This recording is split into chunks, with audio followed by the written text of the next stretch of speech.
Bakıda və Abşeron yarımadasında yanvarın 19-u axşamdan 21-i səhərədək hava şəraitinin arabir yağıntılı olacağı, bəzi yerlərdə sulu qar yağacağı gözlənilir. Ayrı-ayrı yerlərdə yağıntıların intensivləşəcəyi ehtimalı var. Bu barədə Qlobal.net-ə Milli Hidrometeorologiya Xidmətindən məlumat verilib. Havanın minimal temperaturunun yanvarın 19-dan 20-yə keçən gecə 0 dərəcəyə yaxın, 21-dən 22-yə qədər gecə saatlarında isə 0-dan 3 dərəcəyə qədər şaxta olacağı gözlənilir. Yağıntılı və küləkli hava şəraiti ilə əlaqədar qısa müddətli çovğun olacağı ehtimal olunur. Azərbaycanın rayonlarında müşahidə olunan qeyri-sabit hava şəraitinin yanvarın 21-i gündüzədək davam edəcəyi, arabir yağıntılı olacağı, bəzi yerlərdə sulu qar yağacağı gözlənilir. Ayrı-ayrı yerlərdə yağıntının intensiv və güclü olacağı ehtimalı var.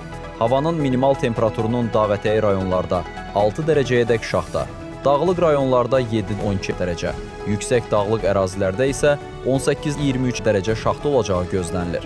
Ölkə ərazisində, xüsusən də dağlıq və dağətəyi rayonlarda yollar buz bağlayacaq.